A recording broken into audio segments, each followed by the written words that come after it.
M M ಪ್ರವ್ರಜಂತಮನುಪೇತಮಪೇತಕೃತ್ಯಂ ದ್ವೈಪಾಯನೋ ವಿರಹಕಾತರ ಆಜುಹಾವ ಪುತ್ರ ಇತಿ ತನ್ಮಯತಯಾ ತರವೋಪಿ ನೇದುಃ ತಂ ಸರ್ವಭೂತಹೃದಯಂ ಮುನಿಮಾನತೋಸ್ಮಿ ಯಸ್ಯಾನುಭಾವಮಖಿಲಶ್ರುತಿಸಾರಮೇಕಂ ಅಧ್ಯಾತ್ಮದೀಪಮತಿತಿತೀರ್ಷತಾಂ ತಮೋಂಧಂ ಸಂಸಾರಿಣಾಂ ಕರುಣಯಾಃ ಪುರಾಣಗುಹ್ಯಂ ತಂ ವ್ಯಾಸಸೂನುಮುಪಯಾಮಿ ಗುರುಂ ಮುನೀನಾಂ ನಾರಾಯಣಂ ನಮಸ್ಕೃತ್ಯ ನರಂ ಚೈವ ನರೋತ್ತಮಂ ದೇವೀಂ ಸರಸ್ವತೀಂ ವ್ಯಾಸಂ ತತೋ ಜಯಮುದೀರಯೇ.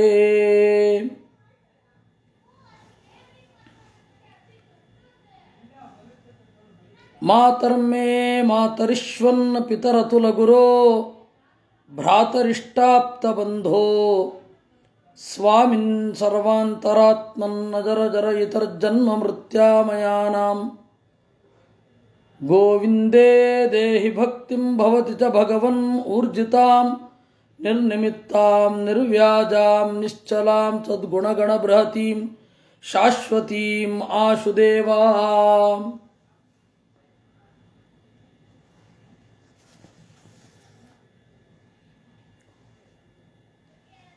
ವೇದವ್ಯಾಸರು ವಿಸ್ತಾರವಾಗಿ ಭಗವದವತಾರವನ್ನು ನಿರೂಪಿಸುವ ಮುನ್ನ 2 ಬಾರಿ ಸಂಕ್ಷಿಪ್ತವಾಗಿ ನಿರೂಪಣೆ ಮಾಡಿದ್ದಾರೆ. 1ನೇ ಸ್ಕಂಧ 3ನೇ ಅಧ್ಯಾಯ ಅಲ್ಲಿ, 2ನೇಯದ್ದು 2ನೇ ಸ್ಕಂಧ 7ನೇ ಅಧ್ಯಾಯ. ಅದರಲ್ಲಿ ಸ್ಫುಟವಾಗಿ 1ನೇ ಸ್ಕಂದದಿಂದ ಯಾವುದು ಸ್ಫುಟ ಆಗೋದಿಲ್ವೋ ಅದನ್ನು ಸ್ಫುಟವಾಗಿ ಮಾಡ್ತಾರೆ. 1ನೇ ಸ್ಕಂದದಲ್ಲಿ ಹೇಳಿದ್ದಕ್ಕಿಂತ ಹೆಚ್ಚಿನ ಸಂಗತಿಯನ್ನು ಹೇಳ್ತಾರೆ. ಆ ಹಿನ್ನೆಲೆಯಲ್ಲಿ ನಾವು 19 ಶ್ಲೋಕಗಳನ್ನು ನೋಡಿದ್ದೆವು. ಈಗ ನಾವು ನೋಡೋದು ರಾಮಾವತಾರ. ಅವರು ಹೇಳ್ತಾರೆ, ಚಕ್ರಂಚ ದಿಕ್ಷವಹಿತಂ ದಶಸುಸ್ವತೇಜೋ ಮನ್ವಂತರೇಚು ಮನುವಂಶಧರೋ ಬಿಭರ್ತಿ ದುಷ್ಟೇಚು ರಾಜಸು ದಮಂ ವಿದಧತ್ ಸ್ವಕೀರ್ತಿಂ ಸತ್ಯೇ ನಿವಿಷ್ಟ ಉಶತೀಂ ಪ್ರಣಯನ್ಶ್ಚರಿತ್ರೈಃ. ಚಕ್ರಂಚ ದಿಕ್ಷವಹಿತಂ, ಎಲ್ಲೆಡೆ ದೇವರ ಚಿಂತನೆಗಳೆಲ್ಲ ಕುಗ್ಗಿ ಆಗಾಗ ಅಜ್ಞಾನಕ್ಕೆ ಒಳಗಾಗುತ್ತಿರಲು ಮನುವಂಶಧರ, ಮನುವಿನ ವಂಶದಲ್ಲಿ ಬಂದ ದೇವರು ಅಪ್ರತಿಹತವಾದ ಸೈನ್ಯವನ್ನು, ಅಪ್ರತಿಹತವಾದ ಬಲವನ್ನು ದೇವರು ತೋರಿಸ್ತಾನೆ. ದುಷ್ಟೇಶು ರಾಜಸುದಮಂ ವಿದಧತ್, ಕೆಟ್ಟ ರಾಜರಲ್ಲಿ ತನ್ನ ಶಕ್ತಿಯನ್ನು ತೋರಿಸಿ ಮನ್ವಂತರಗಳಲ್ಲಿ ಸತ್ಯವನ್ನು ಉಂಟು ಮಾಡ್ತಾನೆ. ತಪ್ಪು ತಿಳುವಳಿಕೆಯನ್ನು ತೊಲಗಿಸಿ ಉಶತೀಂ ಸ್ವಕೀರ್ತಿಂ, ಒಳ್ಳೆಯ ಕೀರ್ತಿಯನ್ನು ದೇವರು ತಾಳುತ್ತಾನೆ. ಆ ಕೀರ್ತಿ ಉಶತಿ, ಉಶತಿ ಅಂತಂದರೆ ಸುಖವನ್ನು ನೀಡುವಂಥದ್ದು ಅಂತ. ಸುಖವನ್ನು ನೀಡುತ್ತಾ ತನ್ನ ಚರಿತ್ರೆಗಳಿಂದ ಜನರ ಧ್ಯಾನಕ್ಕೆ ಅನುಕೂಲವನ್ನು ಮಾಡ್ತಾ ಇರ್ತಾನೆ. ಇದನ್ನು, ಈ ರೂಪವನ್ನು ಯಾವುದು ಅಂತ ತಿಳಿದುಕೊಳ್ಳೋದು, ಕೆಲವರು ಮನ್ವಂತರೇಶು ಮನುವಂಶಧರೋ ಬಿಭರ್ತಿ ಅಂತನ್ನುವ ಮಾತನ್ನು ರಾಮಾವತಾರಕ್ಕೆ ಅಂತ ಹೇಳಿದರು. ಆಗ ಆಚಾರ್ಯರು ಹೇಳಿದರು, ರಾಮಾವತಾರ ಮಾತ್ರ ಅಲ್ಲ, ಮನ್ವಂತರೇಶು ಭಗವಾನ್ ಚಕ್ರವರ್ತಿಷು ಸಂಸ್ಥಿತಃ. ಪ್ರತಿಯೊಂದು ಮನ್ವಂತರದಲ್ಲಿ ಚಕ್ರವರ್ತಿಗಳಲ್ಲಿ ದೇವರು ಒಂದು ರೂಪದಿಂದ ನೆಲೆಗೊಂಡಿರ್ತಾನೆ. ಚತುರ್ಭುಜೋ ಜುಗೋಪೈತತ್ ದುಷ್ಟರಾಜನ್ಯ ನಾಶಕಃ ರಾಜರಾಜೇಶ್ವರೇತ್ಯಾಹು ಮುನಯಶ್ಚಕ್ರವರ್ತಿನಾಂ. ಚಕ್ರವರ್ತಿಗಳ ಒಳಗಡೆ ರಾಜರಾಜೇಶ್ವರ ಅಂತನ್ನುವ ಪರಮಾತ್ಮನ ರೂಪದ ಆವೇಶ ಇರುತ್ತೆ. ಅವನು ವೀರ್ಯವನ್ನು ಕೊಡ್ತಾನೆ ಒಳ್ಳೆಯ ಚಕ್ರವರ್ತಿಗಳಿಗೆ, ಅವರ ಮೂಲಕ ಕೆಲಸ ಮಾಡಿಸ್ತಾನೆ ಅಂತ. ಅದರಿಂದಾಗಿ ಇದು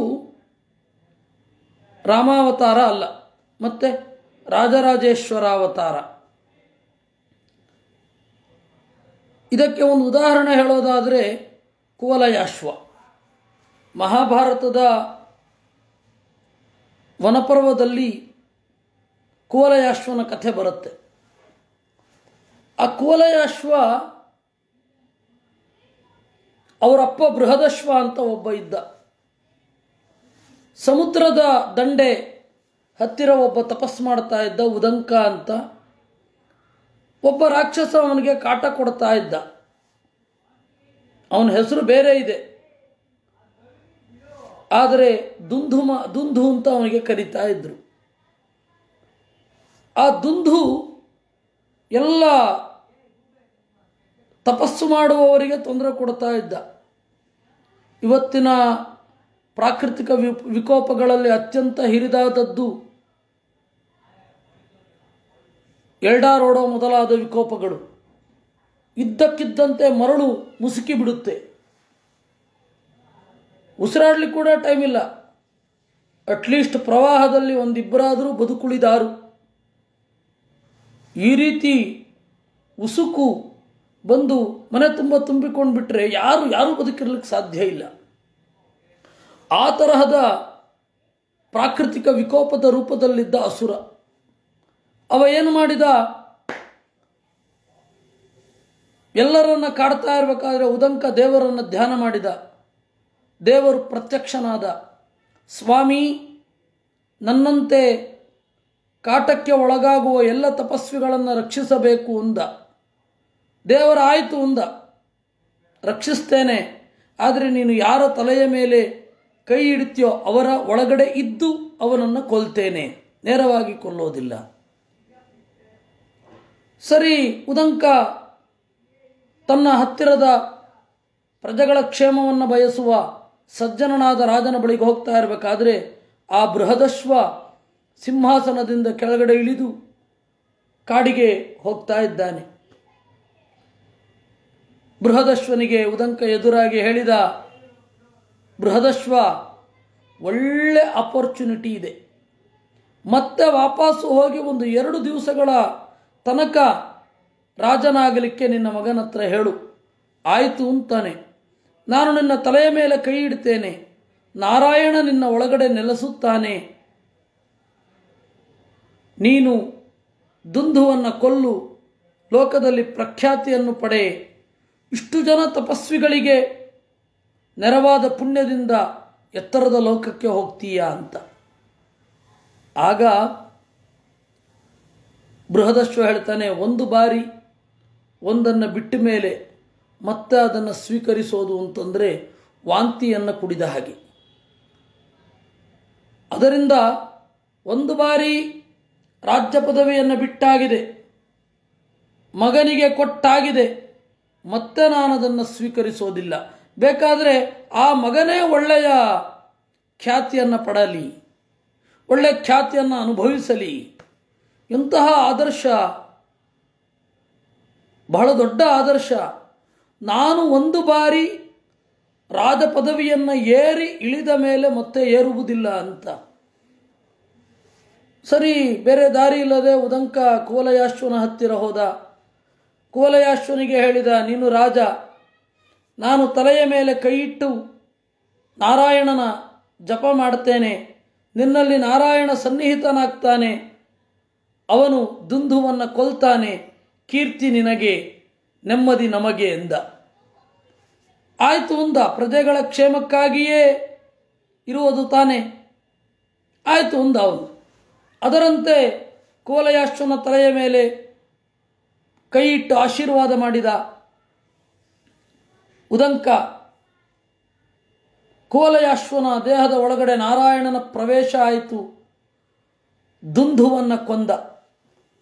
ಆಮೇಲೆ ಕುವಲಯಾಶ್ವ ಅಂದರೆ ಯಾರಿಗೂ ಗೊತ್ತಾಗಲ್ಲ, ದುಂದುಮಾರ ಅಂದರೆ ಗೊತ್ತಾಗತ್ತೆ. ಅಪ್ಪನ ತ್ಯಾಗದ ಫಲ ನೋಡಿ, ಮಗನಲ್ಲಿ ಯಾವ ರೀತಿ ಪ್ರತಿಫಲಿಸುತ್ತೆ. ಪ್ರತಿಯೊಬ್ಬ ಅಪ್ಪನೂ ಮಕ್ಕಳಿಗಾಗಿ ತ್ಯಾಗ ಮಾಡಿಯೇ ಇರ್ತಾರೆ. ಬೇರೆ ಬೇರೆ ತರಹದ ತ್ಯಾಗಗಳಿರುತ್ತೆ. ಹೀಗಾಗಿ ಅಪ್ಪನ ತ್ಯಾಗ ಅನುಪಮ, ಬೃಹದಶ್ವನ ತ್ಯಾಗ ಅನುಪಮ. ಆ ಬೃಹದಶ್ವನ ಮಗ ಕುವಲಯಾಶ್ವನಲ್ಲಿ ರಾಜರಾಜೇಶ್ವರ ರೂಪದ ಆವೇಶ ಆಯಿತು. ಹೀಗಾಗಿ ಇತಿಹಾಸದಲ್ಲಿ ಒಳ್ಳೆಯ ಕೆಲಸಗಳನ್ನು ಮಾಡಿರುವ ಯಾವ ಯಾವ ದೊರೆಗಳು ಇದ್ದಾರೆ ಅವರ ಒಳಗಡೆ ರಾಜರಾಜೇಶ್ವರ ರೂಪಿ ಪರಮಾತ್ಮನ ಆವೇಶ ಆಗಿತ್ತು ಅಂತ ನಾವು ಅನುಸಂಧಾನ ಮಾಡಬೇಕು. ಆ ತರಹದ ಒಂದು ಅಪರೂಪ ರೂಪವನ್ನು ಮಧ್ವರು ನಮಗೆ ಕೊಟ್ಟಿದ್ದಾರೆ. ಧನ್ವಂತರಿಶ್ಚ ಭಗವಾನ್ ಸ್ವಯಮಾಸದೇವ ನಾಮ್ನಾನ್ ಋಣಾಂ ಪುರುರುಜಾಂ ರುಜ ಆಶುಹಂತಿ ಯಜ್ಞೇ ಚ ಭಾಗಂ ಅಮೃತಾಯುರವಾಪಚಾದ್ಧಾ ಆಯುಶ್ಚ ವೇದ ಮನುಷ್ಯಾಸ್ತ್ಯವತೀರ್ಯಲೋಕೆ. ಇನ್ನು ಧನ್ವಂತರಿ ಅಂತ ನಾಮ್ನಾ ಸ್ವಯಂ ಆಸ. ಧನ್ವ ಅಂದರೆ ಮರುಭೂಮಿ, ತರಿ ಅಂದರೆ ದೋಣಿ. ಮರುಭೂಮಿಯನ್ನು ದಾಟುವ ದೋಣಿ ಅಂತ ಧನ್ವಂತರಿ ಎನ್ನುವ ಶಬ್ದಕ್ಕೆ ಅರ್ಥ. ದೇವರು ನಾವು ಎಣಿಸಿಕೊಳ್ಳದ ರೀತಿಯಲ್ಲಿ ನಮ್ಮನ್ನು ಕಾಪಾಡ್ತಾನೆ ಅನ್ನುವ ಚಿಂತನೆ ಇದು. ಈ ಅವತಾರ ಏಕಾಗಿ ಆಗಿದ್ದು ನೃಣಾಂ ಪುರುರುಜಾಂ ರುಜಾ ಆಶುಹಂತಿ, ಎಲ್ಲ ರೋಗಗಳನ್ನು ಪರಿಹಾರ ಮಾಡುವಂತಹ ರೂಪ ಇದು. ಧನ್ವಂತರಿ ಮಂತ್ರ ರೋಗ ಪರಿಹಾರ ಆಗುವವರೆಗೆ ರೋಗಿಯ ತಲೆಯ ಮೇಲೆ ಕೈಯಿಟ್ಟು ಜಪ ಮಾಡಬೇಕು. ಅದು ಎಷ್ಟು ತಿಂಗಳಾದರೂ ಆಗತ್ತೆ. ಇಲ್ಲವೇ ಧನ್ವಂತರಿಯ ಜಪ ಮಾಡಿದ ನೀರನ್ನು, ಹಾಲನ್ನು, ಏನನ್ನು ಕೊಡಬೇಕು. ಇದು ಧನ್ವಂತರಿಯ ಜಪದಿಂದ ರೋಗ ಪರಿಹಾರ ಹೇಗಾಗತ್ತೆ ಅನ್ನೋದರ ತಾಂತ್ರಿಕವಾದ ವಿವರಣೆ. ಯಜ್ಞೇ ಚ ಭಾಗಂ ಅಮೃತಾಯು ಅವಾಪಚಾದ್ಧಾ, ಯಜ್ಞದಲ್ಲಿಯೂ ಭಾಗವನ್ನು ಸ್ವೀಕರಿಸುತ್ತಾನೆ. ಅಯುತಾಮೃತ ಸಮಿದ್ಧೋಮಾತ್ ಗೋಘೃತ ಕ್ಷೀರ ಸಂಯುತಾತ್ ಸರ್ವೇ ರೋಗ ವಿನಶ್ಯಂತಿ ವಿಮುಖೋ ನಹರೇರ್ ಯದಿ. ಧನ್ವಂತರಿ ಮಂತ್ರದಿಂದ ಖಂಡಿತವಾಗಿ ರೋಗ ಎಲ್ಲ ಪರಿಹಾರ ಆಗತ್ತೆ. ಆದರೆ ಅವನು ದೇವರಿಗೆ ವಿಮುಖನಾಗಿರಬಾರದು ಅಷ್ಟೆ. ದೇವರಿಗೆ ವಿಮುಖನಾಗದೆ ಭಕ್ತನಾಗಿದ್ದು ರೋಗ ಪರಿಹಾರ ಆಗಲಿ ಅಂತ ಉತ್ಕಟವಾಗಿ ಚಿಂತಿಸಿ, ಮಂತ್ರಿಗಳು ಉತ್ಕಟವಾಗಿ ಮಂತ್ರ ಜಪ ಮಾಡಿ ತಲೆಯ ಮೇಲೆ ಕೈ ಇಟ್ಟರೆ ಎಂತಹ ರೋಗವೂ ಪರಿಹಾರ ಆಗಲೇಬೇಕು. ಅದರಿಂದ ಯಜ್ಞದಲ್ಲಿ ಭಾಗವನ್ನು ಪಡೆದ ಧನ್ವಂತರಿ ಹೋಮ ಅಂತ ಕರೀತಾರೆ. ಆಯುಶ್ಚ ವೇದ ಮನುಷ್ಯಾಸ್ತಿ ಅವತೀರ್ಯ ಲೋಕೆ. ಧನ್ವಂತರಿ ಅಂತ ಒಬ್ಬ ದಿವೋದಾಸನ ಮಗ, ಆ ರಾಜನಲ್ಲಿ, ಅವನ ಹೆಸರು ಧನ್ವಂತರಿ, ಆ ರಾಜನಲ್ಲಿ ಆವಿಷ್ಟನಾಗಿ ಆಯುರ್ವೇದವನ್ನು ಜಗತ್ತಿಗೆ ಕೊಟ್ಟ. ಅಲೋಪತಿ ಮತ್ತು ಆಯುರ್ವೇದ ಇದೆಲ್ಲವೂ ಕೂಡ ಬಹಳ ವಿಶಿಷ್ಟ. ಅಲೋಪತಿ ಏನು ಯೋಚನೆ ಮಾಡುತ್ತೆ? ಸರ್ವೇ ಮಾಂಸಗತಾ ರೋಗಾ ಅಂತ, ಎಲ್ಲ ರೋಗಗಳು ಮಾಂಸದಲ್ಲಿ ಇವೆ ಅಂತ. ಆಯುರ್ವೇದ ಹೇಳುತ್ತೆ ಸರ್ವೇ ನಾಡೀಗತಾ ರೋಗಾ ತಸ್ಮಾತ್ ಶುದ್ಧಿರ್ಭವೇತ್ ನೃಣಾಂ. ಆ ರೋಗ ನಾಡಿಯಲ್ಲಿ ಇದೆ, ಆ ನಾಡಿಯ ರೋಗ ಪರಿಹಾರ ಮಾಡಿಕೊಂಡ್ರೆ ಉಳಿದದ್ದೆಲ್ಲ ಪರಿಹಾರ ಆದ ಹಾಗೆ ಅಂತ. ಎರಡು ಅತ್ಯಂತ ವಿಭಿನ್ನವಾದ ದೃಷ್ಟಿಕೋನಗಳು. ಇದು ಆಯುರ್ವೇದದ ಒಂದು ವೈಶಿಷ್ಟ್ಯ. ಈ ತರಹದ ಆಯುರ್ವೇದವನ್ನು ಜಗತ್ತಿಗೆ ಕೊಟ್ಟವ ಶಲ್ಯತಂತ್ರ, ಬಸ್ತಿ, ಎಲ್ಲ ಥರದ ಪ್ರಾಥಮಿಕವಾದ ಚಿಕಿತ್ಸೆಗಳು ಆಯುರ್ವೇದದಲ್ಲಿ ನೆಲೆಗೊಂಡಿರ್ತವೆ. ಅಂತಹ ಆಯುರ್ವೇದವನ್ನು ಅವನು ಕೊಟ್ಟ. ಅದು ಈಗ ನಮಗೆ ಅತ್ಯಂತ ಪ್ರಾಚೀನ ಆಯುರ್ವೇದ ಸಂಹಿತೆ ಚರಕ, ಸುಶ್ರುತ, ವಾಗ್ಭಟ ಇವರೆಲ್ಲರದ್ದು ಸಂಹಿತೆ ಅರ್ವಾಚೀನ, ಅಂದರೆ ಅವನಿಗೆ ಹೋಲಿಸಿದ್ರೆ ಅರ್ವಾಚೀನ. ನಮಗೆ ಅತ್ಯಂತ ಪ್ರಾಚೀನ 7-8 ಸಾವಿರ ವರ್ಷಗಳ ಹಿಂದೆ ಅದು ಬಂದದ್ದು. ಅದರಿಂದಾಗಿ ಕನಿಷ್ಠ ಪಕ್ಷ 5,000 ವರ್ಷ ಆದರೂ ಆಗಿರುತ್ತೆ ಅದು ಬಂದು, ಅಷ್ಟು ಪ್ರಾಚೀನ. ಈ ತರಹದ ಆಯುರ್ವೇದವನ್ನು ಕೊಟ್ಟ ರೂಪ ಧನ್ವಂತರಿ ರೂಪ. ಕ್ಷತ್ರಂ ಕ್ಷಯಾಯ ವಿಧಿನೋಪಹೃತಂ ಮಹಾತ್ಮ ಬ್ರಹ್ಮದೃಗುಜ್ಜಿತ ಪಥಂ ನರಕಾರ್ತಿಲಿಪ್ಸು ಉದ್ಧಂತ್ಯಸಾವವ ನಿಕಂಟಕಮುಗ್ರವೀರ್ಯಂ ತ್ರಿಸಪ್ತಕೃತ್ವ ಉರುಧಾರ ಪರಶ್ವಧೇನ. ಪರಶುರಾಮ ರೂಪವನ್ನು ಚಿಂತಿಸಬೇಕು ಅಂತ ಹೇಳ್ತಾರೆ. ಕ್ಷತ್ರಿಯರೆಲ್ಲರೂ ಕೂಡ ಒಂದು ಕಾಲದಲ್ಲಿ ಬಹಳ ಗೌರವ ಕೊಡ್ತಾ ಇರ್ತಿದ್ರು. ಕ್ಷತ್ರಂ ಕ್ಷಯಾಯ ವಿಧಿನೋಪಹೃತಂ. ಯಾವಾಗ ಅವರು ಜ್ಞಾನಿಗಳಿಗೆ ತಿರುಗಿ ಬಿದ್ದರು, ವೇದದ ದಾರಿಯನ್ನು ಬಿಟ್ಟು ಮುನ್ನಡೆದರು, ಆಗ ಬ್ರಾಹ್ಮಣರ ನಟ್ಟ ನಡುವಿನಿಂದ ಭಾರ್ಗವ ಎದ್ದು ಬಂದ. ಪರಶುರಾಮ ಅಂತ ಕರೀತಾರೆ. ಅವನ ಹೆಸರು ರಾಮ ಅಂತ ಇಟ್ಟದ್ದು. ಯಾವಾಗಲೂ ಕೊಡಲಿ ಹಿಡ್ಕೊಳ್ಳಿಕ್ಕೆ ಶುರು ಮಾಡಿದ, ಕೊಡಲಿ ರಾಮ ಅಂತ, ಅದೇ ಪರಶುರಾಮ. ಆ ಪರಶುರಾಮ ಏನು ಮಾಡಿದ? ಕ್ಷತ್ರಿಯರನ್ನೆಲ್ಲ ಕೊಂದ. ಯಾವ ಕ್ಷತ್ರಿಯರನ್ನ? ಅವನಿಕಂಟಕಂ ಉಗ್ರವೀರ್ಯಂ, ಭೂಮಿಗೆ ಭಾರ ಎನಿಸಿದ ಪರಾಕ್ರಮಿಗಳಾದ ಕ್ಷತ್ರಿಯರನ್ನು ಕೊಂದ. ತ್ರಿಸಪ್ತಕೃತ್ವ ಉರುಧಾರ ಪರಿಶ್ವಧೇನ, 21 ಬಾರಿ ಭೂಮಂಡಲವನ್ನು ಗರಗರನೆ ತಿರುಗಿ ಕತ್ತರಿಸಿಕೊಂಡು ಬಂದ. ಇದು ಪರಶುರಾಮ ರೂಪ. ಕೃತ್ಸ್ನ ಪ್ರಸಾದ ಸುಮುಖ ಕಲಯಾ ಕಲೇಶ ಉಕ್ಷ್ವಾಕುವಂಚ ಅವತೀರ್ಯ ಗುರೋರ್ನಿದೇಚೆ ತಿಷ್ಠನ್ವನಂ ಸದಯಿತಾನುಜ ಆವಿವೇಶ ಯಸ್ಮಿನ್ ವಿರುದ್ಧ ದಶಕಂಧರ ಆರ್ತಿಮಾರ್ಛತ್. ರಾಮಾವತಾರವನ್ನು ಸುಮಾರು 3 ಶ್ಲೋಕಗಳಿಂದ ವರ್ಣನೆ ಮಾಡುತ್ತಾ ಇದ್ದಾರೆ. ಕೃತ್ಸ್ನ ಪ್ರಸಾದ ಸುಮುಖ, ಕಾಡಿಗೆ ಹೋಗುವಾಗ ಪ್ರಸನ್ನವಾದ ಮುಖ ಇತ್ತಂತೆ. ತಪ್ಪಿ ಹೋಯ್ತಲ್ಲ ಅಂತ ಹೇಳಿ ಸಂಕಟ ಇರಲಿಲ್ಲ. ತನಗೆ ಏನೂ ಆಗಿಲ್ಲ ಅನ್ನೋದನ್ನು ತೋರಿಸುವ ತಹತಹಿಕೆ ಇರಲಿಲ್ಲ. ರಾಜ್ಯ ಇಲ್ವಾ? ಇಲ್ಲ ಅನ್ನುವಷ್ಟು ಸರಳವಾಗಿ ಇತ್ತು. ಅವನು ಗುರೋರ್ ನಿದೇಶೆ ತಿಷ್ಠನ್, ಇಕ್ಷ್ವಾಕು ವಂಶದಲ್ಲಿ ಬಂದು ಮಹಾಗುರು ದಶರಥನ ಅಣತಿಯಂತೆ ಹೆಂಡತಿ ತಮ್ಮಂದಿರನ್ನು ಕರೆದುಕೊಂಡು ವನಂ ಆವಿವೇಶ, ಕಾಡಿಗೆ ತೆರಳಿದ. ಅವನನ್ನು ವಿರೋಧಿಸಿಯೇ ದಶಕಂಧರ ಆರ್ತಿಂ ಆರ್ಛತ್, ರಾವಣ ಸತ್ತದ್ದು. ಇಲ್ಲಿ ಕಲೇಶ ಅಂತ ಇದೆ. ದೇವರು ಕಲೇಶ. ಯಾಕೆ ಅಂದರೆ 16 ಕಲೆಗಳು ಉಪನಿಷತ್ತಿನಲ್ಲಿ ಇವೆ.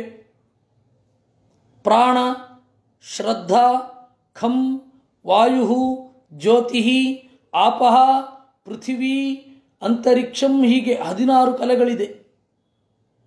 ಆ 16 ಕಲೆಗಳ ಒಡೆಯ ನಾರಾಯಣ. ಅವನಿಗೆ ಒಂದು ಚೂರು ವ್ಯಥೆ ಆಗಲಿಲ್ಲ. ವಾಲ್ಮೀಕಿ ರಾಮಾಯಣದಲ್ಲಿ ಅದನ್ನು ಹೇಳಿದ್ದಾರೆ. ನವನಂ ಗಂತುಕಾಮಸ್ಯ ತ್ಯಜತಶ್ಚ ವಸುಂಧರಾಂ ಸರ್ವಲೋಕಾತಿಗಸ್ಯೇವ ದೃಶ್ಯತೆ ಚಿತ್ತವಿಕ್ರಿಯಾ ಅಂತ. ಕಾಡಿಗೆ ಹೋಗು ಅಂತ ಹೇಳಿಯಾಗಿದೆ. ಇನ್ನೊಂದು ಮುಹೂರ್ತ 45 ನಿಮಿಷ ಇದ್ದಿದ್ದರೆ ಪಟ್ಟಾಭಿಷೇಕ ಆಗಬೇಕಿತ್ತು. ಅಷ್ಟರೊಳಗಡೆ ತಪ್ಪಿಸಿಕೊಂಡದ್ದು ರಾಜ್ಯ ಪದವಿಯನ್ನು. ರಾಮಚಂದ್ರನಿಗೆ ಒಂದು ಚೂರು ಬೇಜಾರಾಗಲಿಲ್ಲಂತೆ. ಅದನ್ನು ನೋಡಿಯೇ ಆಶ್ಚರ್ಯ ಆಗಿ ಹೋಯಿತು ಜನರಿಗೆ. ಏನು ಸಂಯಮ ಇದು, ಏನು ವೈರಾಗ್ಯ, ಈ ತರಹದ ವೈರಾಗ್ಯ ಇರತ್ತೆ ಅಂತ. ಹೀಗಾಗಿ ಯಸ್ಮಿನ್ ವಿರುದ್ಧ ದಶಕಂಧರ ಆರ್ತಿಂ ಆರ್ಛತ್. ರಾವಣ ಸಾಯಲಿಕ್ಕಾಗಿ ರಾಮನ ವಿರೋಧ ಕಟ್ಟಿಕೊಂಡದ್ದು. ಯಸ್ಮಾ ಅದಾತ್ ಉದದಿರೂಢ ಭಯಾಂಗವೇಪ ಮಾರ್ಗಂ ಸಪದ್ಯರಿಪುರಂ ಹರವದ್ದಿಧಕ್ಷೋ ದೂರೇ ಸಹೃನ್ಮಥಿತರೋಚ ಕಷಾಯ ಶೋಷದೃಷ್ಟ್ಯ ತಾತಪ್ಯಮಾನನ ಕರೋರಗ ಚಕ್ರ ನಕ್ರಹ. ಅವನ ಎರಡನೆಯ ಅಸಾಧ್ಯವಾದ ಕ್ರಿಯೆ ಸಮುದ್ರ ಬೆದರಿ ದಾರಿ ಬಿಟ್ಟದ್ದು. ಊಢ ಭಯಾಂಗವೇಪಃ, ರಾಮಚಂದ್ರ ಕಣ್ಣು ಕೆಂಪು ಮಾಡಿ, ನೀನು ದಾರಿ ಕೊಡುವ ಅಗತ್ಯವೇನಿದೆ? ಈ ಕಡಲನ್ನು, ಕಡಲಿನ ಆಚೆ ಇರುವ ಲಂಕೆಯನ್ನು ಕೇವಲ ಕಣ್ಣಿನಿಂದ ಸುಟ್ಟು ಬಿಡ್ತೇನೆ ಅಂತ ಕಣ್ಣರಳಿಸಿದಾಗ ಗಡಗಡನೆ ನಡುಗುತ್ತಾ ಬಂದ ಅಂತೆ ವರುಣ.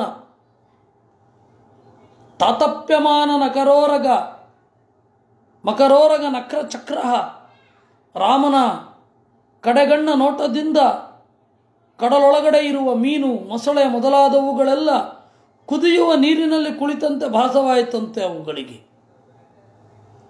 ವಕ್ಷಸ್ಥಲ ಸ್ಪರುಶ ರುಗ್ಣ ಮಹೇಂದ್ರವಾಹ ದಂತೈರ್ವಿಳಂಬಿತ ಕಕುಬ್ಜಯ ರೂಢಹಾತಃ ಸದ್ಯೋಸುಭಿಸ್ಸಹ ವಿನೇಶ್ಯತಿದಾರಹರ್ತು ವಿಸ್ಫೂರ್ಜಿತೈ ಧನುಷ ಉಚ್ಚರಿತೈಸ್ಸ ಸೈನ್ಯ.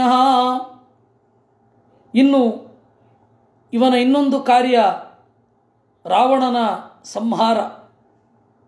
ಅದರ ಬಗ್ಗೆ ಹೇಳ್ತಾ ಇದ್ದಾರೆ. ರಾವಣ ದಿಗ್ವಿಜಯವನ್ನು ಸಾಧಿಸಲಿಕ್ಕೆ ಒಂದು ಕ್ಷಣ ತಡ ಆಯ್ತಂತೆ. ಅಂತಹ ಪರಾಕ್ರಮ ರಾವಣನದ್ದು. ಹೇಗೆ? ವಕ್ಷಸ್ಥಲ ಸ್ಪರುಶ ರುಗ್ಣ ಮಹೇಂದ್ರವಾಹ ದಂತೈ,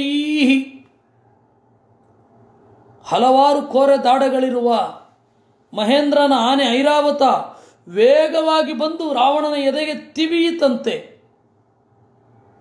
ಏನಾಯಿತು? ದಂತ ಹೇಗಿರುತ್ತೆ ನೋಡಿರ್ತೀರಲ್ಲ ನೀವು. ಆನೆಯನ್ನು ಕೊಂದು ತೊಗೊಂಡೋಗ್ಲಿಕ್ಕಾಗಲ್ಲ. ಅದನ್ನು ಮೊದಲು ಆನೆಗೆ ಗುಂಡಿಟ್ಟು ಕೊಲ್ಲಬೇಕು. ಈಗಿನ ಪರಿಸ್ಥಿತಿಯಲ್ಲಿ ನಾ ಹೇಳ್ತಾ ಇರೋದು. ಇಡೀ ರಾತ್ರಿ ಕಿರಿಚುತ್ತೆ ಆನೆ. ಅದು ಬೇಗ ಪ್ರಾಣ ಹೋಗಲ್ಲ. ಇಡೀ ರಾತ್ರಿ ಕಿರಿಚಿ ಮಾರನೇ ದಿವಸ ಪ್ರಾಣ ಬಿಡುತ್ತೆ. ಆವಾಗ ಯಾರು ಹತ್ತಿರದಲ್ಲಿ ಕೂಡ ಹೋಗಲಿಕ್ಕಾಗಲ್ಲ. ಇಡೀ ರಾತ್ರಿ ಕಿರ್ಚುತ್ತಾ ಇದ್ದು ಬೆಳಗ್ಗೆ ಪ್ರಾಣ ಬಿಡುತ್ತೆ. ಇವರು ಹೋಗಿ ಅದನ್ನು ಗರಗಸದಿಂದ ಕತ್ತರಿಸಿ ತೆಗಿಬೇಕು. ಅದು ಆನೆ ದಂತ. ಅದರಿಂದಾಗಿ ಯಾರೋ ಒಬ್ಬ ದಂತ ಕಳ್ಳ ಇದ್ದ ಅಂತಂದರೆ ದಂತಚೋರ, ಅದು ಒಬ್ಬನೇ ಮಾಡಲಿಕ್ಕೆ ಸಾಧ್ಯವೇ ಇಲ್ಲ, ನೆನ್ಪಿಟ್ಕೊಳ್ಳಿ. ಅದರಿಂದ ಅಷ್ಟು ಭಾರವಾದ ಕೋರೆದಾಡೆ, ಎರಡಲ್ಲ ಇದು, ಬೇಕಾದಷ್ಟು ಚತುರ್ದಂತ, ಉದ್ದವಾಗಿ ಗಟ್ಟಿಯಾಗಿ ಲೋಕದ ಆನೆಗಿಂತ ಮಿಗಿಲು ಅಂತಹ ಐರಾವತ ವೇಗವಾಗಿ ಬಂದು ರಾವಣನ ಎದೆಗೆ ತಿವಿದಾಗ ಏನಾಯಿತು? ರುಗ್ಣ ಮಹೇಂದ್ರವಾಹದಂತೈ, ಆನೆಯ ದಂತ ಮುರಿಯಿತು. ರಾವಣನ ಎದೆಗೇನೂ ಆಗಲಿಲ್ಲ. ಅಂತಹ ರಾವಣ ಈ ಐರಾವತ ಬಂದು ಹೊಡೆದದ್ರಿಂದ ಸ್ವರ್ಗದ ಮೇಲಿನ ಜಯ ಒಂದೆರಡು ಕ್ಷಣ ತಡ ಆಯ್ತಷ್ಟೇ. ಆ ತರಹದ ಮಹಾರಾವಣ ಅವನು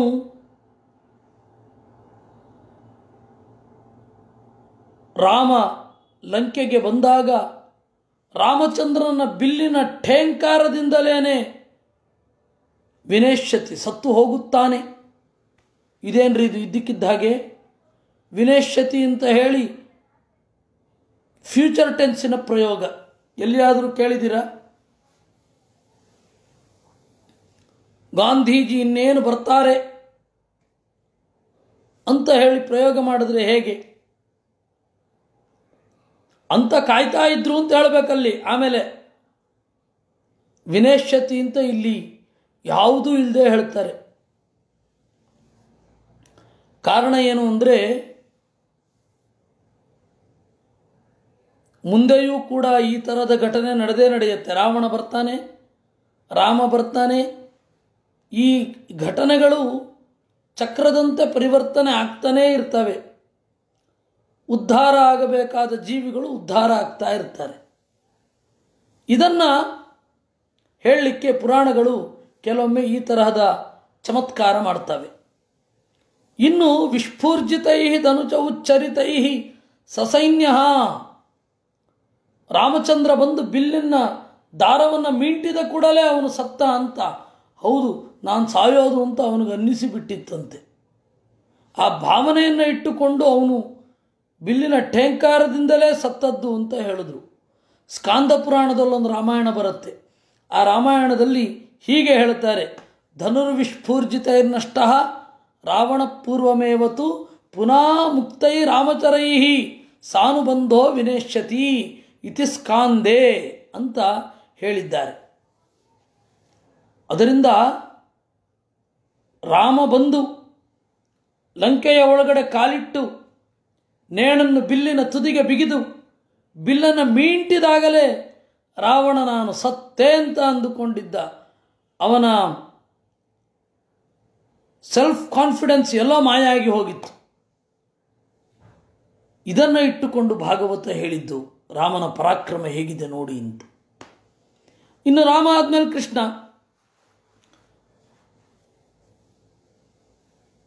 ಭೂಮೇ ಸುರೂತರ ವರೂಥ ವಿಮರ್ದಿತಾಯ ಕ್ಲೇಶವ್ಯಯಾಯ ಕಲಯಾ ಸಿತ ಕೃಷ್ಣಕೇತಃ ಜಾತಕರಿಷ್ಯತಿ ಜನಾನುಪಲಭ್ಯ ಮಾರ್ಗ ಕರ್ಮಾಣಿ ಚಾತ್ಮಮಹಿಮೋಪನಿಬಂಧನಾನಿ.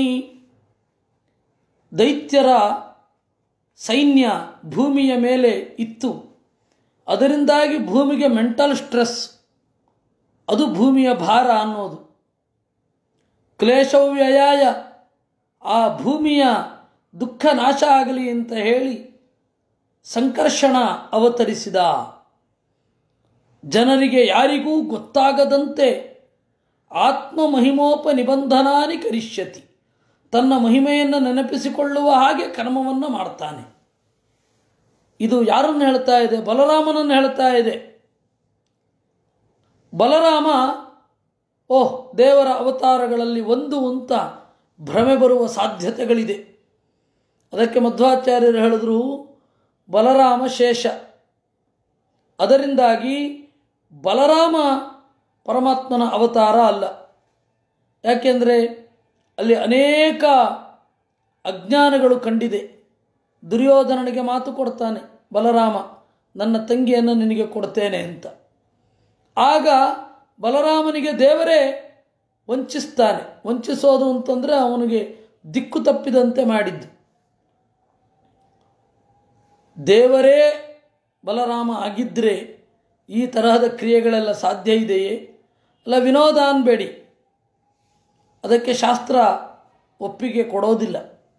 ಸಿತಕೃಷ್ಣ ಕೇಶಃ, ದೇವರ ಒಳಗಡೆ, ಆ ಬಲರಾಮನ ಒಳಗಡೆ ದೇವರ ಸಂಕರ್ಷಣ ರೂಪ ಇತ್ತು. ಅವನು ಅನೇಕ ಕ್ರಿಯೆಗಳನ್ನು ಮಾಡ್ತಾನೆ. ಜನ ಅನುಪಲಕ್ಷ್ಯ ಮಾರ್ಗ ಅಂತಾರೆ ನೋಡಿ, ಜನರಿಗೆ ಯಾರಿಗೂ ಗೊತ್ತಾಗದಂತೆ ಇದ್ದು. ಅಲ್ಲ, ಬಲರಾಮ ಎಲ್ಲರಿಗೂ ಕಾಣ್ತಾ ಇದ್ದ ತಾನೆ. ಆಗಿನ ಕಾಲದ ವೆಲ್ ಬಿಲ್ಟ್ ಪರ್ಸನಾಲಿಟಿ ಬಲರಾಮ. ಜನರ ಎದುರುಗಡೆಯೇ ಓಡಾಡ್ಕೊಂಡಿರ್ತಿದ್ದ. ಅಂಥದ್ದು ಜನ ಗೊತ್ತಾಗಲ್ವೇ? ಅನುಪಲಕ್ಷ್ಯ ಮಾರ್ಗ ಯಾಕೆ? ಆ ಜನರ ಒಳಗಡೆ, ಆ ಬಲರಾಮನ ಒಳಗಡೆ ಇರುವ ಪರಮಾತ್ಮನ ಉದ್ದೇಶ ಇಟ್ಟುಕೊಂಡೇ ಈ ಪ್ರಯೋಗ ಮಾಡಿದ್ದು. ಇಷ್ಟು ಹೇಳಿ ಕೃಷ್ಣನ ಬಗೆಗೆ ವಿಸ್ತಾರವಾಗಿ ನಿರೂಪಣೆ ಮಾಡ್ತಾರೆ.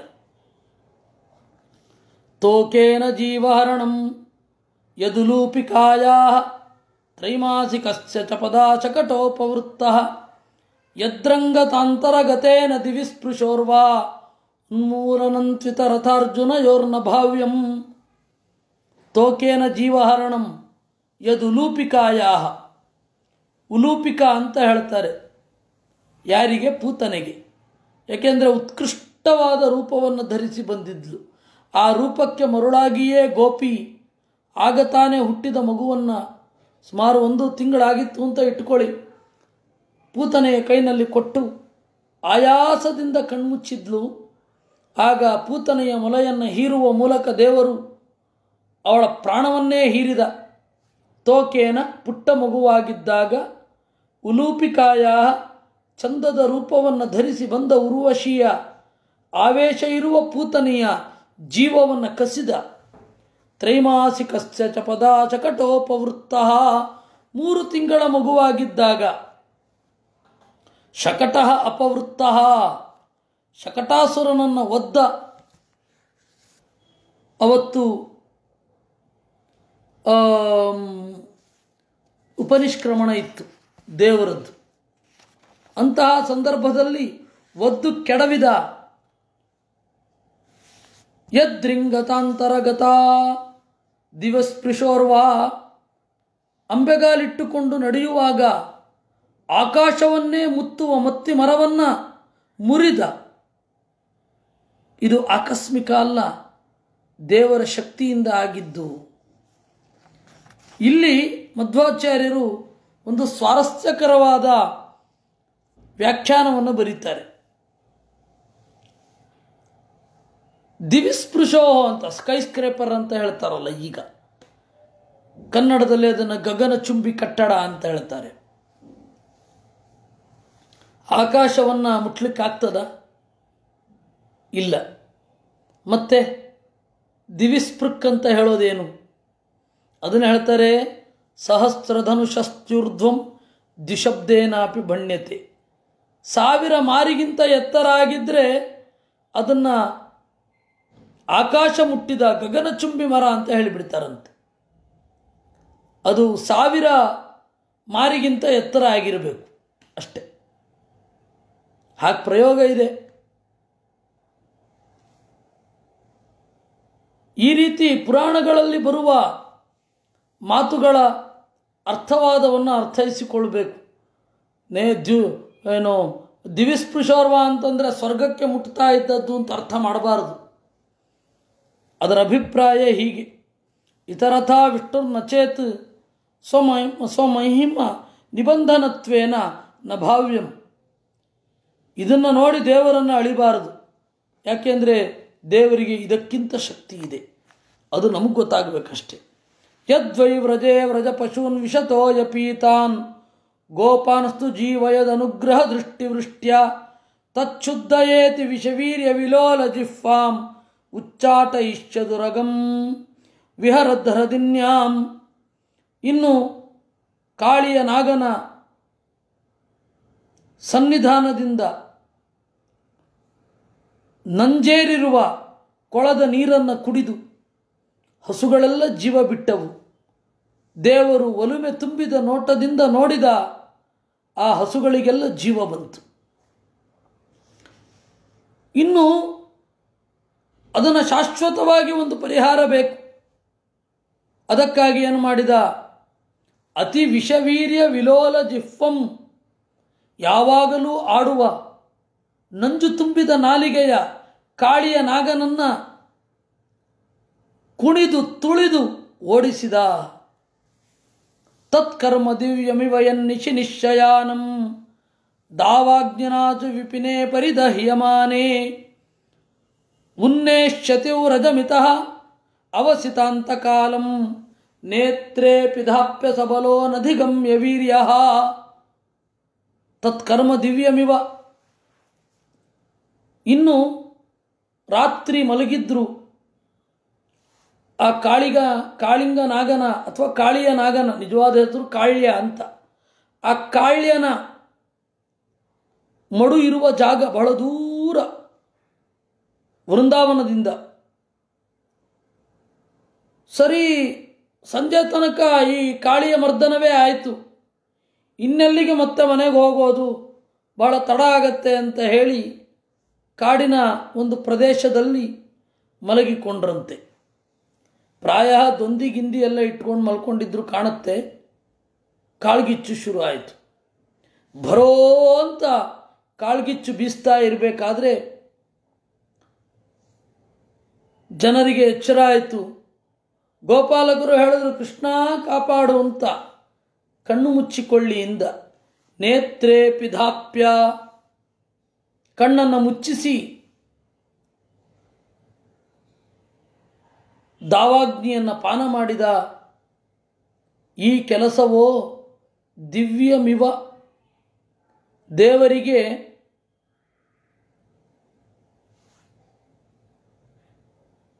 ಒಂದು ಕ್ರಿಯೆಯ, ದೇವರಿಗೊಂದು ಅದ್ಭುತವಾಯಿತು. ನಮ್ಮ ಪಾಲಿಗೆ ಇದು ಅದ್ಭುತ, ದೇವರ ಪಾಲಿಗೆ ಇದು ಅದ್ಭುತ ಅಲ್ಲ, ತೀರಾ ಸಾಮಾನ್ಯವಾದ ಕ್ರಿಯೆ.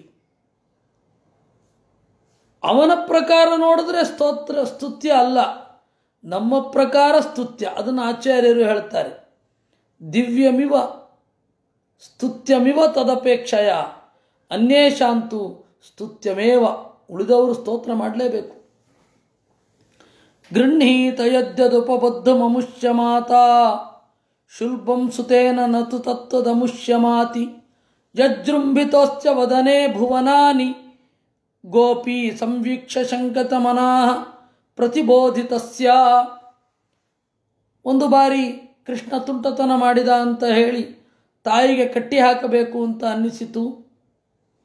ಹಗ್ಗವನ್ನು ತೆಗೆದುಕೊಂಡಳು. ಯಾವ ಹಗ್ಗ ತೆಗೆದುಕೊಂಡರೂ ದೇವರಿಗೆ ಕಡಿಮೆ, ಪೂರ್ತಿಯಾಗಿ ಅವನನ್ನು ಸುತ್ತಲಿಕ್ಕಾಗ್ತಾ ಇಲ್ಲ. ಶುಲ್ಬ ಅಂದರೆ ಹಗ್ಗ ಅಂತ. ಇದೊಂದು ಅದ್ಭುತ ಅಲ್ವೇ? ಯಜ್ಜೃಂಭ, ದೇಹ ಹಾಗೇ ಇದೆ, ಕಟ್ಟಿ ಹಾಕ್ಲಿಕ್ಕಾಗ್ತಾ ಇಲ್ಲ. ಯಜ್ಜೃಂಭತೋಸ್ಯ ವದನೆ ಭುವನಾನಿ ಗೋಪಿ, ಆಕಳಿಸುವಾಗ ಅವನ ಬಾಯೊಳಗಡೆ 3 ಲೋಕಗಳನ್ನೇ ಕಂಡಳು. ನಾನು ಮಗ ಅಂತ ಅಂದ್ಕೋಬಾರದು ಅಂತ ಅಂದುಕೊಂಡ್ಳು. ಆ ಸಂಕಲ್ಪ ಆಗ ಮಾತ್ರ ಇತ್ತು, ಮತ್ತೆ ಮರೆತು ಹೋಯಿತು. ನಂದಂಚ ಮೋಕ್ಷತಿ ಭಯಾದ್ವರುಣಸ್ಯ ಪಾಚಾತ್ ಗೋಪಾನ್ ಬಿಲೇಶು ಪಿಹಿತಾನ್ ಮಯಸೂನುನಾಚ ಜಲ್ಪ್ಯಾವೃತಂ ನಿಶಿಶಯಾನಮತಿಶ್ರಮೇಣ ಲೋಕೆ ವಿಕುಂಠ ಉಪಧಾಸ್ಯತಿ ಗೋಕುಲಂ ಸಹ. ನಂದಂಚ ಮೋಕ್ಷತಿ, ನಂದನನ್ನು ಬಿಡಿಸುತ್ತಾನೆ ವರುಣನ ಪಾಶದಿಂದ. ಯಾವಾಗ ನಂದಗೋಪ ಅಪರಾತ್ರಿಯಲ್ಲಿ ಸ್ನಾನಕ್ಕೆ ಹೋಗಿದ್ದ, ಆಗ ವರುಣನ ದೂತ ಅವನನ್ನು ಕರ್ಕೊಂಡು ಹೋಗಿ ವರುಣಲೋಕದಲ್ಲಿ ಇಟ್ಟಿದ್ದ. ಇತ್ತ ಎಷ್ಟೊತ್ತಾದರೂ ನಂದ ಬರಲಿಲ್ಲ. ಅದು ಏನಾಗಿತ್ತು ಅಂದರೆ, ಏಕಾದಶಿ ಕಳೆದು ಮಾರನೇ ದಿವಸ ದ್ವಾದಶಿ, ಏಕಾದಶಿ ಉಪವಾಸ ಮಾಡಿ ದ್ವಾದಶಿ ಸ್ನಾನ ಮಾಡಿ ಪೂಜೆ ಮಾಡಬೇಕಿತ್ತು. ಪೂಜೆ ಮಾಡಿ ಪಾರಣೆ ಮಾಡಬೇಕು, ಆ ಪರಿಸ್ಥಿತಿ ಇತ್ತು. ಏಕಾದಶಿ ಮಾಡಬೇಕು ಅಂತ ನಂದಗೋಪ ಏಕಾದಶಿ ಮಾಡಿದ್ದಾನೆ. ಬೆಳಗ್ಗೆ ಲೆಕ್ಕ ತಪ್ಪಿದೆ ಅವನಿಗೆ, ಇನ್ನು ದ್ವಾದಶಿ ಪ್ರವೇಶ ಆಗಿಲ್ಲ, ಆಗಲೇ ಹೋದ. ಅದು ಅಪರಾತ್ರಿ, ಏಕಾದಶಿ ಇನ್ನೂ ಮುಗುದಿಲ್ಲ, ಅಪರಾತ್ರಿ. ಅಂತಹ ಸಂದರ್ಭದಲ್ಲಿ ವರುಣ ಅವನನ್ನು ಕೂಡಿಟ್ಟುಕೊಂಡಿದ್ದ. ಆಗ ದೇವರು ಸ್ವಯಂ ಅವನ ಮನೆಗೆ ಹೋದ.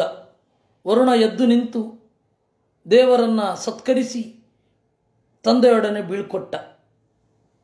ಜಲ್ಪ್ಯಾವೃತಂ ನಿಶಿಶಯಾನ ಮತಿಶ್ರಮೇಣ. ಆಮೇಲೆ ಮಯಸೂನು, ವ್ಯೋಮ ಅಂತವನು, ಅವ ಏನು ಮಾಡಿದ, ಗೋಪಾಲಕರನ್ನು ಕಿಡ್ನ್ಯಾಪ್ ಮಾಡಿಕೊಂಡು ಹೋಗಿ ಒಂದು ಗುಹೆಯಲ್ಲಿ ಕೂಡಿ ಹಾಕೋದು, ಅವನನ್ನು ಮಣಿಸಿದ. ಜಲ್ಪ್ಯಾವೃತಂ ನಿಶಿಶಯಾನ ಮತಿಶ್ರಮೇಣ ಲೋಕೆ ವಿಕಂಠ ಉಪಧಾಸ್ಯತಿ. ಇನ್ನು ದೇವರು ನಿಶಿಶಯಾನಂ, ಕತ್ತಲಲ್ಲಿ ಮಲಗಿರುವ, ಜಲ್ಪ್ಯಾವೃತಂ ಅಜ್ಞಾನದಿಂದ ಆವೃತವಾದ ಈ ಜೀವರನ್ನು ಎಬ್ಬಿಸುತ್ತಾನೆ, ಗೋಕುಲವನ್ನು ಉದ್ಧರಿಸುತ್ತಾನೆ. ಇದರಲ್ಲಿ ಪನ್ನು, ಗೋ ಅಂತಂದರೆ ಹಸು ಅಂತ ಹೇಗೆ ಅರ್ಥ ಇದೆಯೋ, ಗೌಹು ಅಂತಂದರೆ ಮಾತು ಅಂತ ಕೂಡ ಅರ್ಥ ಇದೆ. ತನ್ನ ಮಾತಿನಿಂದ ಅಜ್ಞಾನದಿಂದ ಕೂಡಿದವರನ್ನು ಬಿಡಿಸುತ್ತಾನೆ. ಜಲ್ಪ್ಯಾವೃತಂ ಅನ್ಯತಾ ಜ್ಞಾನ ಹೇತುರಿಯ ವಾಕ್ಸಾ ಜಲ್ಪಿ ಪ್ರಕೀರ್ತಿತ ಇತಿ ತಂತ್ರಮಾಲಾಯಾಮ್. ಜಲ್ಪಿ ಅಂತಂದರೆ ಅನ್ಯಥಾ ಜ್ಞಾನಕ್ಕೆ ಕಾರಣವಾದ ಮಾತು. ಈ ಜಲ್ಪಿ ಅಂತನ್ನೋದು ವೇದದಲ್ಲಿಯೂ ಇದೆ. ನೀಹಾರೇಣ ಪ್ರಾವೃತ ಜಲ್ಪ್ಯಾತಃ ಅಂತ ಇದೆ. ನೀಹಾರೇಣ ಪ್ರಾವೃತ, ಮಬ್ಬು ಕವಿದ ಕಣ್ಣಿನವರು, ಕೆಟ್ಟ ಮಾತುಗಳಿಂದ ಒಳಗಿನ ದೃಷ್ಟಿಯನ್ನು ಕಳೆದುಕೊಂಡವರು ಅಂತ ಋಗ್ವೇದ ಕೆಲವೊಬ್ಬರ ಬಗೆಗೆ ಅನುಕಂಪೆಯನ್ನು ವ್ಯಕ್ತಪಡಿಸುತ್ತೆ. ಆ ಜಲ್ಪಿ ಅನ್ನೋದಕ್ಕೆ ಆಚಾರ್ಯರು ಅರ್ಥ ಬರೆದ ಹಾಗಾಯಿತು. ಏಕೆಂದರೆ ಭಾಗವತದಲ್ಲಿ ಅದೇ ಪ್ರಯೋಗ ಮಾಡಿದ್ದಾರೆ. ಎತ್ತು ಸರ್ವಾತ್ಮನ ಜ್ಞಾನಂ ನಿಶಾಸ ಪರಿಕೀರ್ತಿತ. ಇನ್ನು ನಿಶಿ ಅಂತಂದರೆ ಸರ್ವಾತ್ಮಕವಾದ ಅಜ್ಞಾನ. ನಿಶಾ ಅಂತಂದರೆ, ನಿಶಿ ಅಂತಂದರೆ ರಾತ್ರಿ ಅಂತ ಅರ್ಥ ಅಲ್ಲ, ಗಾಢವಾದ ಅಜ್ಞಾನದಲ್ಲಿ ಮಲಗಿದ್ದಾರೆ ಅಂಥವರನ್ನು ಎತ್ತುತ್ತಾನೆ. ಇದು ದೇವರ ಶಕ್ತಿ. ಗೋಪೈರ್ಮಖೆ ಪ್ರತಿಹತೆ ವ್ರಜ ವಿಪ್ಲವಾಯ ದೇವೇಭಿವರ್ಷತಿ ಪಶೂನ್ ಕೃಪಯಾರಿ ರಕ್ಷು ಧರ್ಮಾಚ್ಛಿಲೀಂದ್ರಮಿವ ಸಪ್ತ ದಿನಾನಿ ದೇವೇ ಸಪ್ತವರಚೋ ಮಹೀಧ್ರಂ ಅನಘೈಕ ಕರೆ ಸಲೀಲಂ. ಕೃಷ್ಣ 7 ವರ್ಷದವನಿದ್ದಾಗ ಇಂದ್ರನಿಗೆ ಯಾಗ ಮಾಡಬೇಕು ಅಂತ ಅಂದುಕೊಳ್ತಾ ಇದ್ರು. ಅದು ಪ್ರತಿ ವರ್ಷ ಯಾಗ ಮಾಡ್ತಾ ಇದ್ರು. ದೇವರೇನು ಮಾಡಿದ, ತನ್ನ ಮಾತಿನ ಮೋಡಿಯಿಂದ ಕಟ್ಟಿ ಹಾಕಿ ಆ ಯಾಗ ಆಗದಂತೆ ಮಾಡಿದ. ಅದಕ್ಕೆ ಅವನಿಗೆ ಸಿಟ್ಟು ಬಂತು. 7 ದಿವಸ ನಿರಂತರವಾದ ಮಳೆಗೆರೆದ. ಆ ಮಳೆಯಿಂದ ರಕ್ಷಿಸಲಿಕ್ಕಾಗಿ ಕೃಷ್ಣ ಪರ್ವತವನ್ನು ಎತ್ತಿ ಹಿಡಿದ. ಹೇಗೆ? ಶಿಲೀಂಧ್ರಮಿವ ಅಂತ ಹೇಳ್ತಾರೆ. ನಾಯಿ ಕೊಡೆಯನ್ನು ಒಬ್ಬ ಬಾಲಕ ಯಾವ ಕಷ್ಟವೂ ಇಲ್ಲದೆ ಹಿಡ್ಕೊಳ್ಳಬಲ್ಲ ಅಲ್ವಾ? ಹಾಗೆ ದೇವರು ಗೋವರ್ಧನವನ್ನು ಎತ್ತಿ ಹಿಡಿದಾಗ ಯಾವ ತೊಂದರೆಯೂ ಆಗಲಿಲ್ಲ ಅವನಿಗೆ. ನಾಯಿ ಕೊಡೆಯನ್ನು ಎತ್ತಿ ಹಿಡಿಬೇಕಾದ್ರೆ ಯಾವ ತೊಂದರೆಯೂ ಆಗೋದಿಲ್ವೋ ಆ ತರಹ ಅವನಿಗಾಯಿತು. ಕ್ರೀಡನ್ ವನೇ ನಿಶಿ ನಿಶಾಕರ ರಶ್ಮಿ ಗೌರ್ಯ ರಾಸೋನ್ಮುಖ ಕಳಪದಾಯತ ಮೂರ್ಛಿತೇನ ಉದ್ದೀಪಿತ ಸ್ಮರ ರುಜಾಂ ವ್ರಜ ಸದ್ವಧೂನಾಂ ಹರ್ತುರ ಹರಿಷ್ಯತಿ ಶಿರೋ ಧನದಾನುಗಸ್ಯ. ಚಂದ್ರನ ಬೆಳದಿಂಗಳಿರುವ ಚಂದದ ಇರುಳಲ್ಲಿ ರಾಸಮಂಡಲ, ರಾಸ ಎಂಬ ನರ್ತನವನ್ನು ಮಾಡಲಿಕ್ಕಾಗಿ ಹೆಣ್ಣು ಮಕ್ಕಳೊಡಗೂಡಿ ಕಳಪದಾಯತ ಮೂರ್ಛಿತೇನ,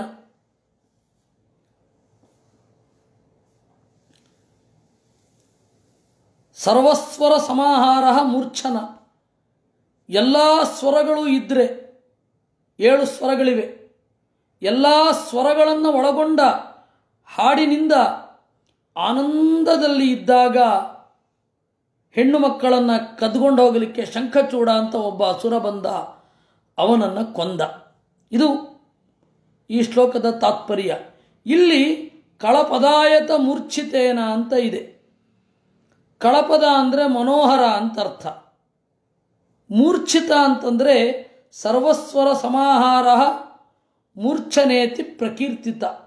ಎಲ್ಲ ಸ್ವರಗಳ ಮಾಡೆಲನ್ನು ಮೂರ್ಛನ ಅಥವಾ ಮೂರ್ಛಿತ ಅಂತ ಕರೀತಾರೆ.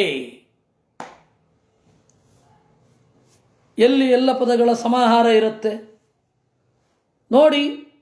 7 ಸ್ವರಗಳಿದೆ. ಸರಿ ಗಮ ಪದ ನಿಸ ಅಂತ.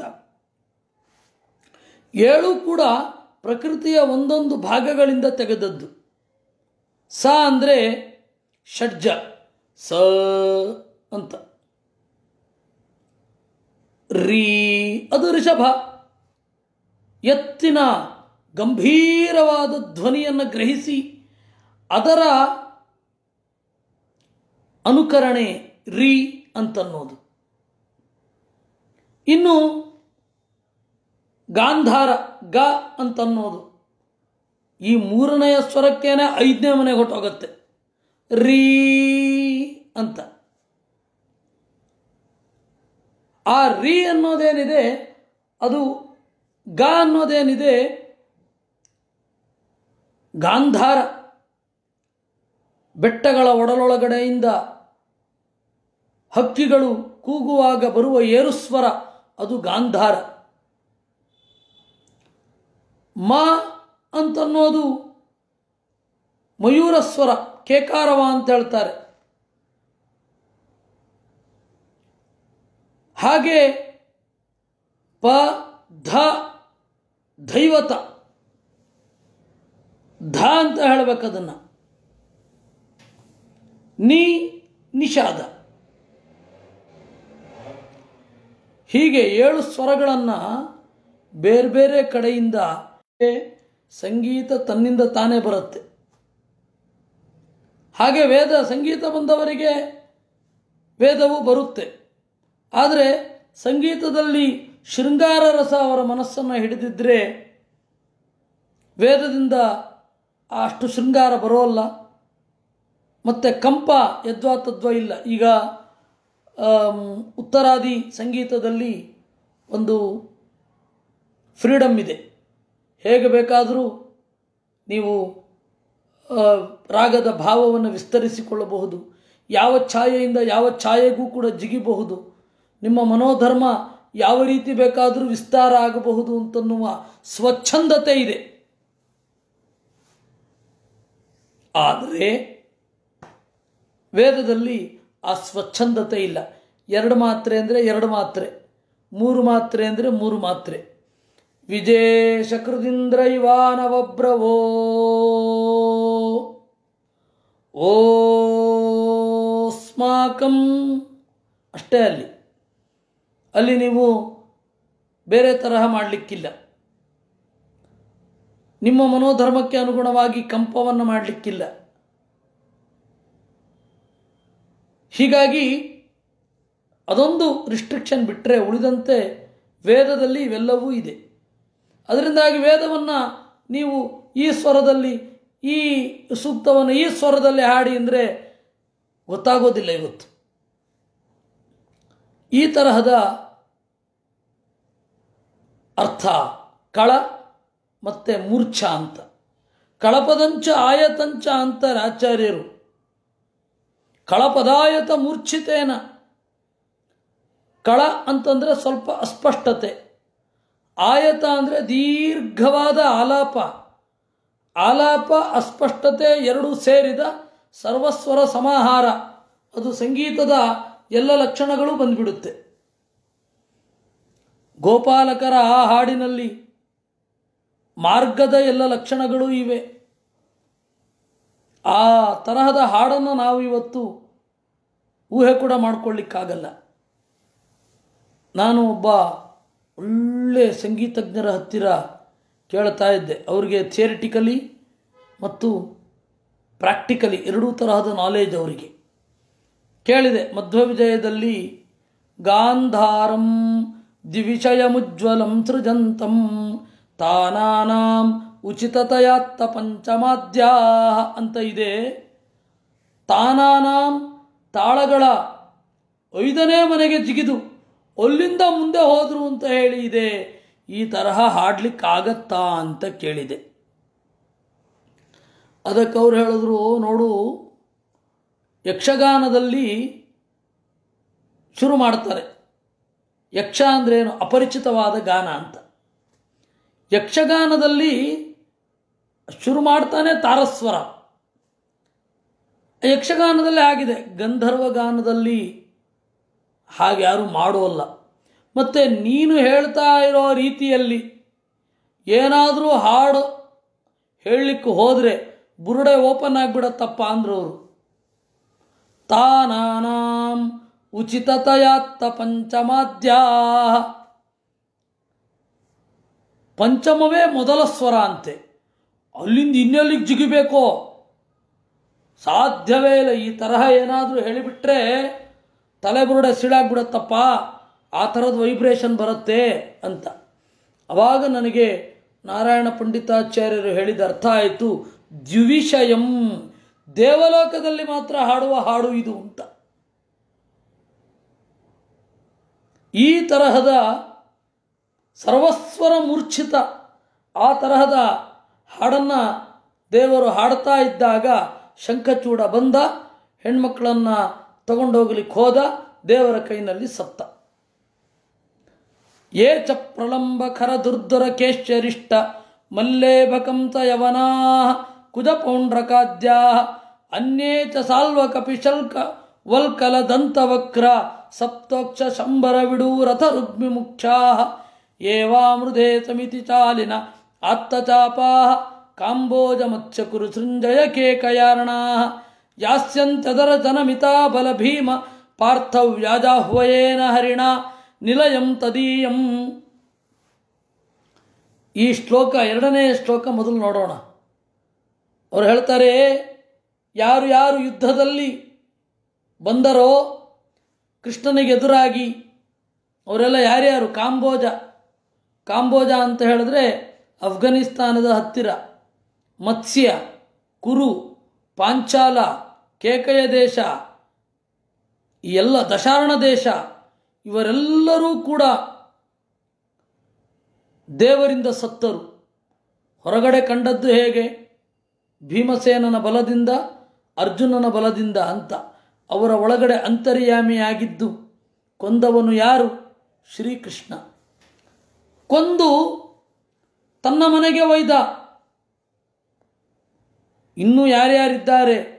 ಪ್ರಲಂಬಾಸುರ ಬಲರಾಮನನ್ನು ಎತ್ತುಕೊಂಡು ಹೋಗಿ ಬಲರಾಮ ತಲೆಗೆ ಗುದ್ದಿದಾಗ ನುಚ್ಚು ನೂರಾದವ. ಖರ ಧೇನುಕಾಸುರ ಅಂತ ಒಬ್ಬ ಕತ್ತೆಯ ರೂಪದ ಅಸುರ.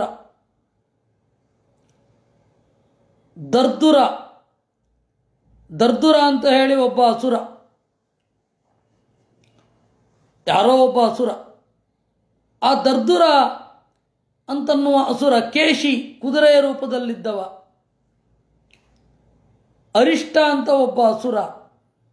ಚಾಣೂರ, ಮುಷ್ಟಿಕಾ ಮೊದಲಾದ ಮಲ್ಲರಿದ್ದಾರೆ. ಕುವಲ್ಯಾಪೀಡ ಅನ್ನುವ ಆನೆ, ಕಂಸ, ಕಾಲಯವನ, ಕುಜ ಅಂದರೆ ನರಕಾಸುರ, ಪೌಂಡ್ರಕ, ಸಾಲ್ವ, ಕಪಿ ಅಂದರೆ ಮೈಂದ ವಿವಿಧ, ದಂತವಕ್ರ, 7 ಗೂಳಿಗಳು, ಶಂಬರ, ವಿಡೂರಥ, ರುಗ್ಮಿ, ಇವರೆಲ್ಲರೂ ಕೂಡ ಸಾಯುವ ಕಾಲದಲ್ಲಿ ಕೃಷ್ಣನನ್ನು ನೋಡಿ ಅವನಿಂದ ಅನುಗ್ರಹವನ್ನು ಪಡೆದು ಅವನ ಮನೆಗೆ ತೆರಳಿದರು. ಹಾಗಾದರೆ ದೇವರನ್ನು ದ್ವೇಷ ಮಾಡಬಹುದಲ್ವೇ? ಇಷ್ಟೆಲ್ಲ ಯಾಕೆ ಕಷ್ಟಪಡಬೇಕು? ದ್ವೇಷ ಮಾಡೋದಕ್ಕಿಂತ ಸುಲಭ ಇದೆಯೇ? ದೇವರನ್ನು ದ್ವೇಷ ಮಾಡೋದು ಬಹಳ ಸುಲಭ. ಯಾಕೆ ಹೀಗೆಲ್ಲ ಹೇಳುತ್ತೆ ಭಾಗವತ? ಅದಕ್ಕೆ ಆಚಾರ್ಯರು ಹೇಳಿದ್ರು, ಇದರ ಅರ್ಥ ಹೀಗಿದೆ: ವಿದ್ವೇಷಿಣೋಪ್ಯುದಾಸೀನ ಭಕ್ತ ಅಪಿ ನತಂಚಯ. ಕೆಲವೊಬ್ಬರು ಮೊದಲು ದ್ವೇಷ ಮಾಡ್ತಾ ಭಕ್ತಿಯಿಂದ ಇರುವವರಿರ್ತಾರೆ. ಹರೇರ್ಹಿ ಸದನಂ ಯಾಂತಿ ವ್ಯಕ್ತಂ ಭಕ್ತೈಸ್ತು ಗಮ್ಯತೆ. ಮತ್ತೆ ಎಲ್ಲವೂ ದೇವರ ಮನೆಯೇ. ಅಂಧಂತಮಸ್ಸು, ನರಕ ಎಲ್ಲವೂ ದೇವರ ಮನೆಯೇ. ಯಾಕೆ ಅಂದರೆ ಎಲ್ಲ ಕಡೆ ದೇವರಿದ್ದಾನೆ. ಆದ್ದರಿಂದ ಆರಭ್ಯ ತಮ ಮುಕ್ತೇ ಕೃಷ್ಣಸ್ಯ ಸದನಮ್ಯತಃ. ತಮಸ್ಸಿನಿಂದ ಕೂಡಿಕೊಂಡು ಮುಕ್ತಿಯ ತನಕ ದೇವರದ್ದೇ ಮನೆ. ಅವ್ಯಕ್ತ ಹರಿಲೋಕತ್ವಾತ್ ಅನ್ಯೇತಾಂ ಅನ್ಯಲೋಕತ. ಹಾಗಾದರೆ ತಮಸ್ಸನ್ನು ವೈಕುಂಠ ಅಂತ ಯಾಕೆ ಕರೆಯೋಲ್ಲ ಅಂದರೆ, ದೇವರ ಮನೆ ಅಂತ ಯಾಕೆ ಕರೆಯೋಲ್ಲ ಅಂದರೆ, ಹೌದು ಮನೆಯಲ್ಲೆಲ್ಲ ದೇವರೇ ಇರೋದು. ಹಾಗಾದರೆ ಬಚ್ಚಲ ಮನೆಯನ್ನು ದೇವರ ಮನೆ ಅಂತ ಯಾಕೆ ಕರೆಯೋಲ್ಲ ಅಂದರೆ, ಪ್ರಸಿದ್ಧಿ ಇಲ್ಲ ಅಂತ ಅರ್ಥ. ನಮಗೆ ಅರಿವಿದ್ರೆ ಅದು ದೇವರ ಮನೆಯೇ. ನಮಗೆ ಅರಿವಿರಲ್ಲ, ಇಲ್ಲಿಗೆ ಬಂದಾಗ ಜಪ ಮಾಡುವ ಅಂತ ಅನಿಸುತ್ತೆ, ಅಥವಾ ಸಂಯಮದಿಂದ ನಡ್ಕೊಳ್ಬೇಕು ಅಂತ ಅನ್ನಿಸುತ್ತೆ. ಅದರಿಂದಾಗ ಅದನ್ನು ದೇವರ ಮನೆ ಅಂತ ಹೇಳೋದಷ್ಟೇ, ಬೇರೆ ಅಲ್ಲ. ರಾಮ ಭೀಮಾರ್ಜುನಾದೀನಿ ವಿಷ್ಣೋರ್ನಾಮಾನಿ ಸರ್ವತಃ. ನೋಡಿ, ರಾಮ, ಭೀಮ, ಅರ್ಜುನ ಇವೆಲ್ಲ ಪರಮಾತ್ಮನ ರೂಪಗಳೂ ಇವೆ. ಆ ಪರಮಾತ್ಮನ ರೂಪಗಳು ಅವರೊಳಗಡೆ ಇರೋದರಿಂದ ಅವರನ್ನು ರಾಮ ಭೀಮ ಅಂತ ಕರೆಯೋದು. ಹರಿರಿ ತತ್ರ ತತ್ರಸ್ಥೋ ರಮಣಾದೀನ್ ಕರೋತ್ಯಜ. ಎಲ್ಲರ ಅಂತರ್ಯಾಮಿಯಾಗಿ ಸುಖವಾಗಿ ಇರ್ತಾನೆ ದೇವರು. ಅದರಿಂದಾಗಿ ಅವನದ್ದೇ ಹೆಸರು. ಆಮೇಲೆ ಉಳಿದವರು ಅದನ್ನು ಪಡೆದುಕೊಂಡದ್ದು. ಯಾಕೆಂದರೆ ವ್ಯವಹಾರ ಪ್ರವೃತ್ತಿಗಾಗಿ. ಈ ಹಿನ್ನೆಲೆಯಲ್ಲಿ ವ್ಯಾಜಾಹೋಯೇನ ಹರಿಣ ಅಂತ ಹೇಳಿದ್ದು ಸರ್ವನಾಮ ಸರ್ವಶಬ್ದ ಪ್ರತಿಪಾದ್ಯತ್ವವನ್ನು ಹೇಳ್ತಾ ಇದ್ದಾರೆ ಇಲ್ಲಿ. ಈ ತರಹದ ದೇವರು ಎಲ್ಲರಿಗೂ ಕಡೆಗಾಲದಲ್ಲಿ ಅವರವರಿಗೆ ಸಲ್ಲಬೇಕಾದದ್ದನ್ನು ಸಲ್ಲಿಸಿದ ಅಂತ ಹೇಳ್ತಾ ಇದ್ದಾರೆ. ಇನ್ನು ಇದಾದ ಮೇಲೆ ವೇದವ್ಯಾಸ ಅವತಾರವನ್ನು ಹೇಳ್ತಾರೆ. ಅದನ್ನು ನಾವು ನಾಳೆ ನೋಡೋಣ ಅಂತ ಹೇಳ್ತಾ ಇವತ್ತಿನ ಚಿಂತನೆಯನ್ನು ದೇವರಲ್ಲಿ ಸಮರ್ಪಣೆ ಮಾಡೋಣ. ಕೃಷ್ಣಾರ್ಪಣಮಸ್ತು. ಅನೇನ ಭಾವಿಯತ್ ಪುಣ್ಯಂ ತದಾಪ್ನೋತು ಪಿತಾ ಮಮ. ಕೃಷ್ಣ ಕೃಷ್ಣ ಗೋವಿಂದ ಗೋವಿಂದ.